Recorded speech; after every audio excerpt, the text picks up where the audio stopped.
So basically, we're going to start off. An arrest has been made in the death of Juan Carlos Rentas Figueroa, who's 28 years old and from the city of Rochester, who was found dead on August 13th on Route 96 in the town of Phelps.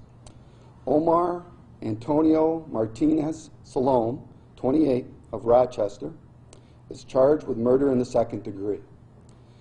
A second suspect is being held at the Monroe County Jail on an unrelated charge, and his case will go to the grand jury. The victim was shot with a single gunshot wound to the head during the evening of August 13th, and his body was left on the shoulder of the highway. We know that everyone was anxious about this case, but please know we worked around the clock to solve the case. The deputies, investigators, and other law enforcement agencies that worked this case put many hours of time into this investigation, as well as piecing together what occurred on the night leading to the arrest. It appears that this case was directly connected to drugs. The arrest of this defendant, along with a second in the near future, sends a very clear message that this type of crime will be aggressively investigated and prosecuted in Ontario County, and people committing this crime will not get away with it. Our agency is committed to fighting those who wish to sell drugs in this county. We are seeing too many other crimes and loss of life due to overdoses coming from the drug problem, and it is directly impacting Ontario County. The men and women, along with myself, who work for the Ontario County Sheriff's Office are committed to continuing to fight against this, and these individuals that are affecting the quality of life here in Ontario County. We will not stop our efforts until our streets and highways are clean from drugs. I would like to personally thank the Rochester City Police Department, the New York State Police, the Drug Enforcement Agency, the FBI, the U.S. Attorney's Office, the Wayne County Sheriff's Office, the public that called in legal, and you,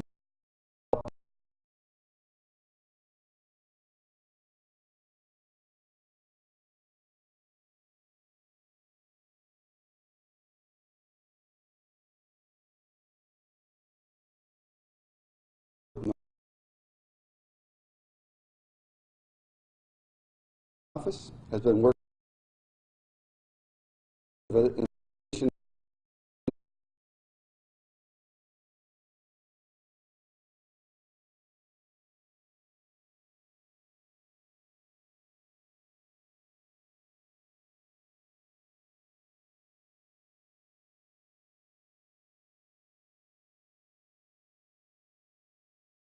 .90. Any information into the location of this vehicle can be reported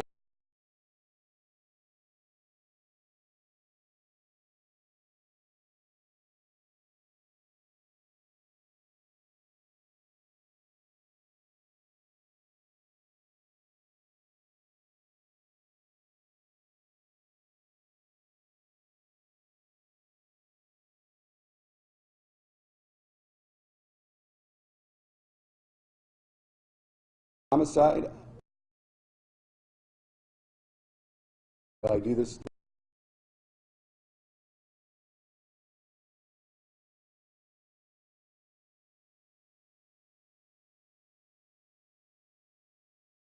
who assisted with us in getting the information out, which started to develop leads, and we were able to go forward. We now have somebody in custody. It reassures the community that it's not a random act.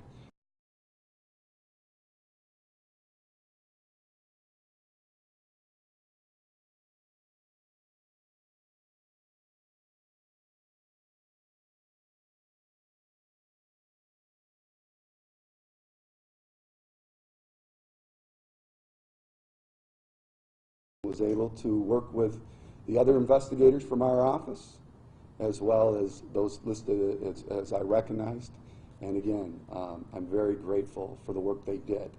And this shows the community that our office is prepared to deal with something like this, and we will not give up until we have those accountable in custody, such as the defendant we have today. To my left is District Attorney Jim Ritz, and at this point we'll take any questions. Can you just repeat the name of the suspect or the arrest that you made, and then talk a little bit more about the suspect that's also being held? Yes. So again, the individual that we have in custody now that is charged with murder in the second degree, his name is Omar Antonio Martinez hyphen Salome. He's 28 years old and from the city of Rochester.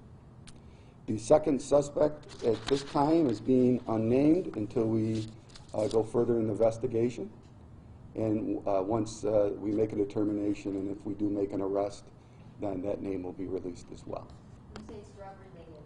Do you have any more details on that? Well, basically, what I can tell you is, as we had put this together with some of the information and the statements made, this was directly related to a drug issue. Drug issue, drug deal? Well, it's a drug issue. It's not really a drug deal. It was related to a drug issue. With the car still missing, is there reason to believe that there are still other suspects, other people that we're looking for? No, we're confident that we have the one that we do have in custody, and the unnamed second suspect at this time are the only two that were at the scene that night. Can you explain the relationship between the victim and the two people? Well, they were all known to each other, so the relationship is they all knew each other, so that's how we were able to tie that together. What are you doing in Phelps? Any idea what they're doing down here instead of Rochester? As much as I could tell you, the investigation with this drug issue, we just felt that, unfortunately, they decided to stop in Phelps and commit this act. So it was just a location that, again, was a random location. They just decided to stop there, and this is where the act occurred. Obviously, there's a big drug problem. You guys talk about it all the time. What kind of steps are you taking to try to fight it? So yes, there is a drug problem. It's not just here; it's all across the country. We see it with our overdoses, those that are losing their life, as I stated. I've made one of my initiatives here in Ontario County as the sheriff is giving the resources necessary, the focus to go out and aggressively seek those that are selling drugs and make those arrests. We've done a good job since January. I've got a phenomenal team of investigators working on this issue every day. Even during this investigation, which took up a lot of my manpower, we were still focusing on those that were selling drugs. So, we've made close to 50 high-level drug arrests in Ontario County alone, and that's the stance that I'm going to continue to take, and I will support that unit as well as the deputies, the men and women that go out every day just patrolling the highways. So my message to the drug dealers is, you choose to deal drugs in Ontario County, I, along with the men and women that work for me, are going to come after you. You will get arrested and prosecuted by the district attorney's office as well. Can you tell us a little bit more about leading up to the arrest, when the arrest actually took place, and the nature of that? So throughout the investigation, once we developed, we actually were able to go forward with the investigation, and on Wednesday evening, we actually put what we needed together to charge Mr. Salome, and the reason we waited today is I just needed to tie up some loose ends. Can you talk about the importance of locating the victim, Jean Carlos Rentes, right? His car, why that's important? Well, yeah, it's important because that car was the car used in the commission of this crime. It was the victim's car. Obviously, we would like to retrieve that vehicle, and that's why it's important that we continually are asking for the community's help. We have not been able to locate it, so again, if anyone has any information regarding this vehicle, please call that tip hotline so we can at least retrieve the car and go from there. Can you describe how it can help? You said it was used in the crime. How it can help maybe piece everything else together? Well, again, it's the victim's vehicle. Obviously, we might be looking at possible evidentiary issues there, so some evidence. So it's important that we at least get this vehicle if we're able to do so. Do you have any idea if it's maybe still in Western New York or if it's out of the area? We have not had any leads. We're still continuing to look on a daily basis, so that's why we're hoping somebody will come forward and give us some information. Can you describe leading up to when Carlos was actually shot? What may have transpired leading up to that? Still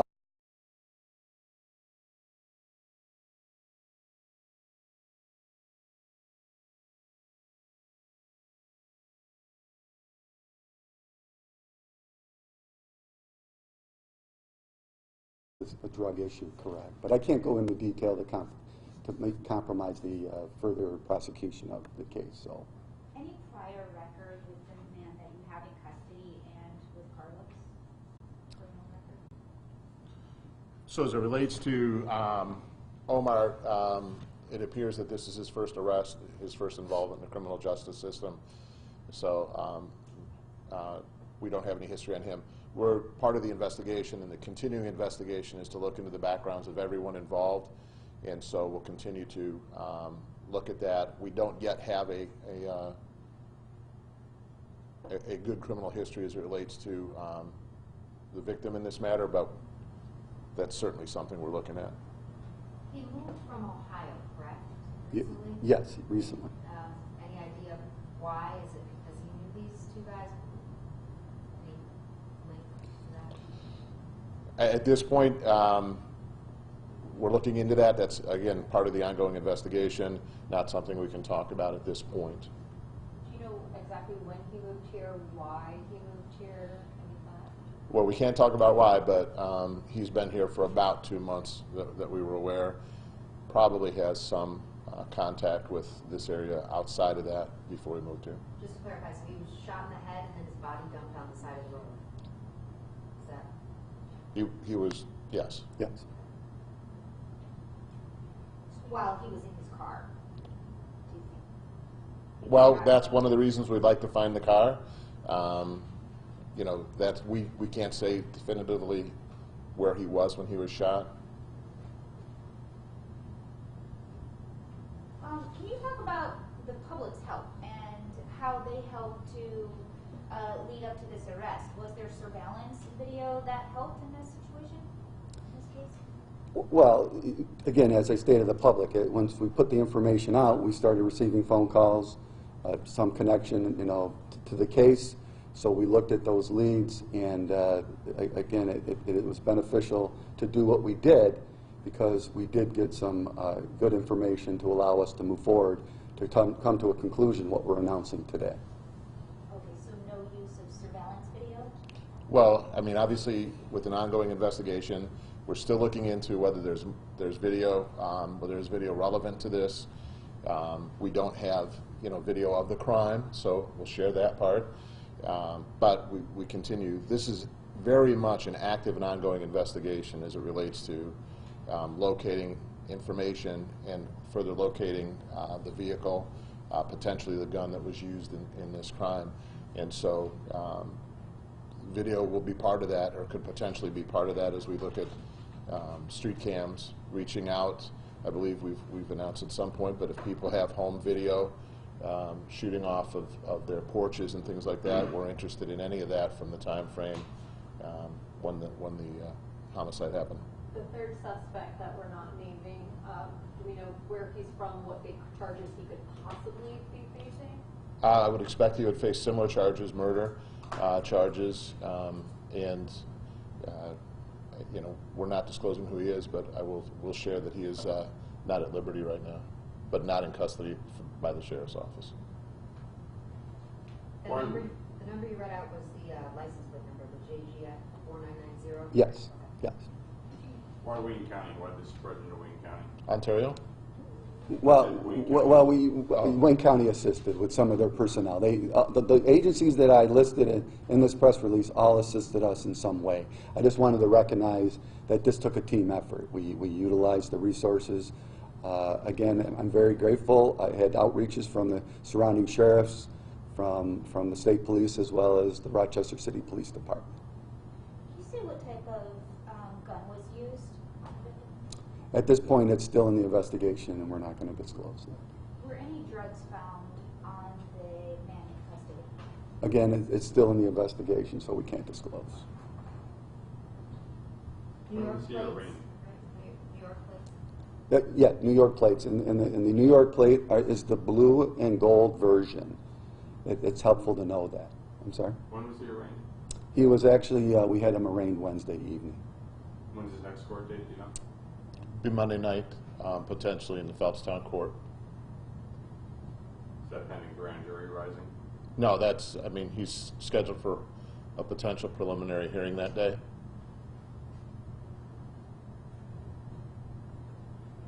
You say the investigation, is it focused in the Rochester area around here, or is it Ohio? No, around obviously Ontario County as well as Rochester.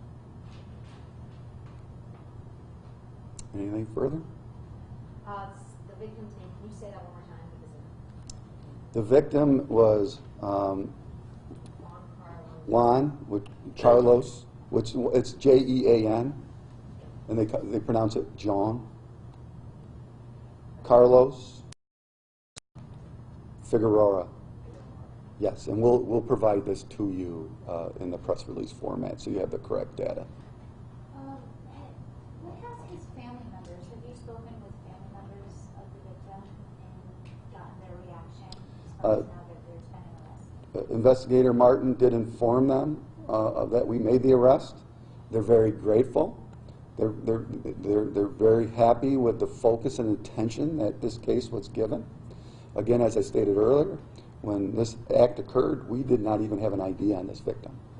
With aggressive investigative techniques, we were able to make the ID, and Investigator Martin has had direct contact almost on a daily basis with the victim's family, and they're very grateful for what we've done and where we are today.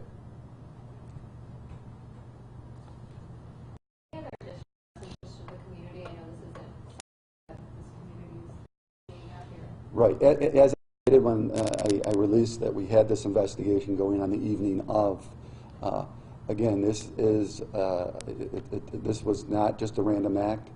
This was a focused type of event. What we have, the community was not in danger. We were confident of that evening. And again, as I stated, I want the community to know that when these types of cases occur, I, as your sheriff, will do the best that I can, working with the district attorney and all those other law enforcement agencies to aggressively investigate these cases. And we wanted to be here today. This obviously had a very large impact on the community, not only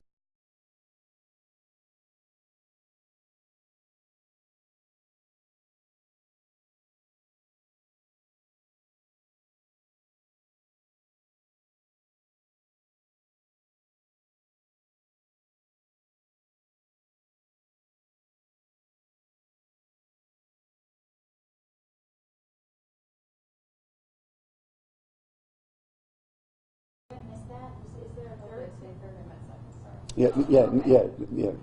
Two suspects.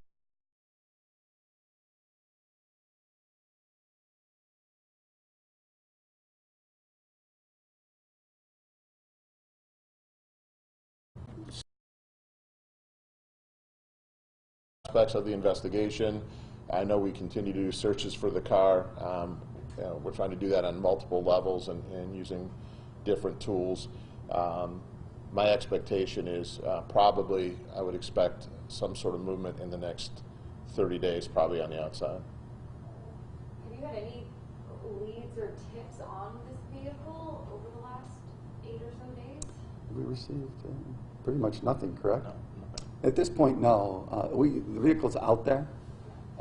We obviously we know the VIN, so we're just asking again if anybody happens to see this vehicle, just give us a call so we can look into it. And it's important to know, I mean, the license plates may have been removed. This may be a car, just a charcoal gray Acura that's sitting on the side of the road. It may have other plates on it. It may not have any plates. It may be in a parking lot. So, not so much focusing on the plates, but just sort of a car that's been sitting unused for any period of time. It'd be important to let us know and let the Sheriff's Department know that vehicle is there. Anything else? Okay. Thank you. Okay, again, thank you. As I stated, I'll email this press release to all of you here shortly. Everybody been receiving our media emails? Yes. Okay, that's good. There's a couple of pictures if you want it. That's the individual that's in our custody now. Can I see the spelling of the press release quick? Omar. Yeah. I had the same question, actually. Antonio. Salome. Hyphen Salome. Yeah. I'll get this out to you within not even 30 minutes. This is the suspect. Spelled it right. Oh, S-A-L. Salone. Salome. I do not get that right. Yeah. Let me take a shot of that, Sheriff, if you don't mind.